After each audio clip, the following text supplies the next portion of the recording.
सुस्वागतम मित्रांनो, मी श्री LM पाटील, सहाय्यक शिक्षक शेलाजी वनाजी संघी विद्यालय द्वारा प्रायव्हेट एज्युकेशन सोसायटी कोल्हापूर ज्ञानन अभ्यासक्रम मालिकेमध्ये आज पुन्हा एकदा आपलं सहर्ष स्वागत आहे. आपण मागील पाठामध्ये इयत्ता 4थी गणित या विषयातील पाठ क्रमांक 2 संख्याज्ञान याला सुरुवात केली होती. यामधला शेवटचा पाठ राहिलेला आहे भाग क्रमांक 3 सम विषम संख्या व आंतरराष्ट्रीय संख्या. आज आपण शिकणार आहोत. चला तर पाहूया समसंख्या आणि विषम संख्या यांचा अभ्यास करूया. पहिल्यांदा समसंख्या कशाला म्हणतात.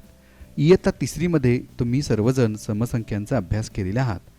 यामध्ये तुम्ही शिकला आहात की संख्येच्या एककात 0, 2, 4, 6 किंवा 8 हे अंक येतात त्या संख्यांना समसंख्या म्हणतात.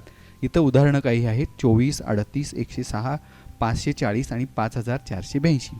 या सर्व संख्या समसंख्या आहेत कारण यांच्या एककामध्ये बघा 4, 8, 6 आहेत, 0 आहेत किंवा 2 आहेत, म्हणून ह्या सर्व संख्या समसंख्यांचं उदाहरण आहे. अजून एक अर्थ मित्रांनो समसंख्येचा पाहूया. ज्या संख्येला 2 ने पूर्ण म्हणजे निशेष भाग जातो त्या संख्यांना समसंख्या म्हणतात. उदाहरणार्थ इथं दिलेलं आहे 24ला 2 ने भागल्यास 12 उत्तर येतं आणि बाकी काहीच उरत नाही, म्हणून 24 ही संख्या समसंख्या आहे. हा एक वेगळा अर्थ आपण इथं पाहिला. 2 ने भागल्यास भागाकार पूर्ण होतो आणि बाकी 0 राहते, निशेष भाग जातो. तिसरा एक अर्थ या ठिकाणी आपण पाहणार आहोत. ज्या संख्येचे 2 समान भाग तयार होतात, म्हणजे बघा ज्या संख्येचे 2 गट पडतात त्यांना समसंख्या असे म्हणतात. उदाहरणार्थ 100चे 2 गट आहेत 50 व 50. एक ज्यादा एक मोठा असा काही होत नाही आहे, लहान मोठा होत नाही, समान 2 भाग पडतात 50-50. किंवा 40चे 2 समान भाग पडतात 20-20. असे ज्या संख्येचे 2 समान गट समान भाग तयार होतात त्यांना समसंख्या म्हणतात. समजलं मित्रांनो. आता आपण या समसंख्यांचा एक तक्ता पाहणार आहोत. त्याच्यामध्ये आपण समसंख्येला गोल करायचं आहे. पाहूया. समसंख्यांना गोल करा. आता इथं संख्यांचा एक तक्ता दिलेला आहे.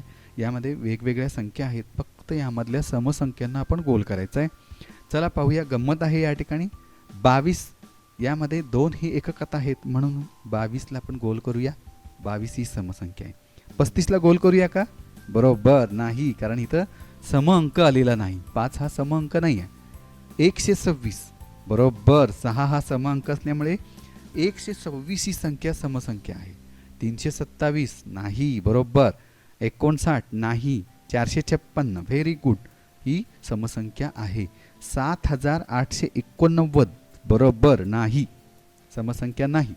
458 बरोबर, ही समसंख्या आहे. 235 नाही.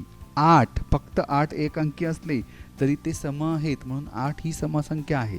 4879 नाही. 12458 बरोबर आहे, कारण 8 हा समांक एककात आलेला आहे, म्हणून ही संख्या समसंख्या आहे.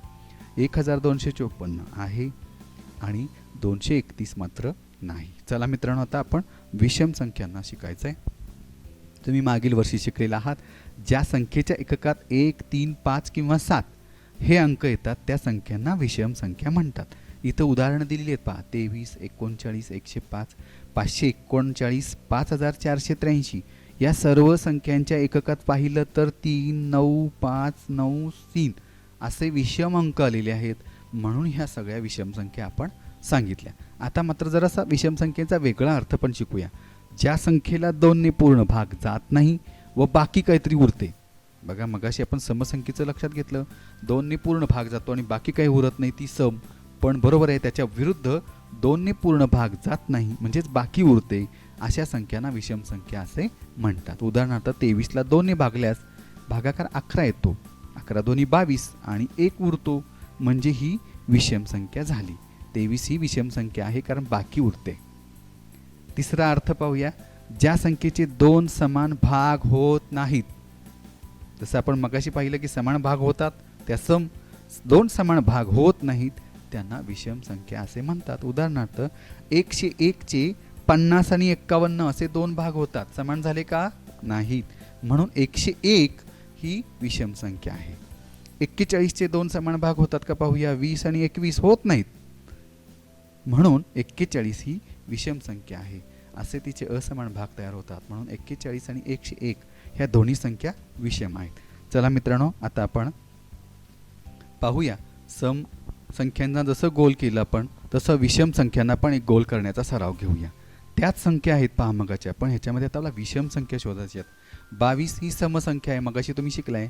35 मध्ये 5 हा विषम अंक आलेला आहे, म्हणून 35 ही संख्या विषम झाली. 126 ही सम आहे. 327 मध्ये 7 हा विषम अंक आलेला आहे, म्हणून ती विषम झाली. 59 मध्ये 9 हा विषम अंक आलेला आहे, बरोबर, म्हणून 59 ही विषम संख्या आहे. 456 ही समसंख्या झाली, कारण 6 सम आहे. 7889 ही विषम संख्या झाली, कारण शेवटी 9 आलेले आहेत. 458 ही सम आहे. 235 पुन्हा विषम आली. पुढे पाहूया आपण कोणाला गोल होतोय. 4879 बरोबर, कारण ही 9 ही विषम संख्या आलेली आहे. पुढे पाहूया कोणाला गोल होतोय. अगदी बरोबर, 231 ही विषम संख्या आलेली आहे. या समसंख्या आहेत. ज्या गोल नाही आहेत त्या समसंख्या आहेत. ज्या गोल आहेत त्या विषम संख्या आपण बरोबर शोधलेल्या आहेत. छान मित्रांनो, असाच सराव तुम्ही करा. पुढे पाहूया आपण वेगळा पार्ट आहे यामधला, देवनागरी व आंतरराष्ट्रीय संख्या चिन्हे. आपण वेगवेगळ्या लिपी शिकतो. लिपी म्हणजे लिहिण्याच्या पद्धती. आता इथं 2 लिहिण्याच्या पद्धती माझ्या समोर दिसत आहेत, तुम्हाला दाखवतो आहे. देवनागरी लिपी आणि आंतरराष्ट्रीय लिपी. लिपी म्हणजे लिहिण्याची पद्धत. आता मित्रांनो, लक्षात ठेवा की मानवाने आपल्या भावभावना आणि व्यक्त करण्यासाठी काही लिपीचा पण शोध लावला. त्यामध्ये आपण जगभरामध्ये असंख्य देशामध्ये राहणारे लोक यांना एकमेकाची लिपी, एकमेकाच्या संख्या चिन्हांची ओळख व्हावी, सगळ्यांनाच ती चिन्ह कळावीत, म्हणून जगभरामध्ये अशी एक लिपी तयार केलेली आहे. तिला आंतरराष्ट्रीय लिपी असं म्हणतात. आता जगाची भाषा कोणती? इंग्रजी. म्हणून आपली आंतरराष्ट्रीय लिपी ही इंग्रजी भाषेतली असली पाहिजे. आता देवनागरी लिपीचाही अर्थ तुम्हाला माहीत असला पाहिजे. देवनागरी म्हणजे आपण ज्या प्रदेशामध्ये राहतो तिथं जी आपली मातृभाषा असते त्या मातृभाषेतल्या लिपीमध्ये आपण जे लेखन करतो तिला देवनागरी लेखन असं म्हणतात. देवनागरी लिपी लेखन असं म्हणतात. आता आपण महाराष्ट्रात राहतो.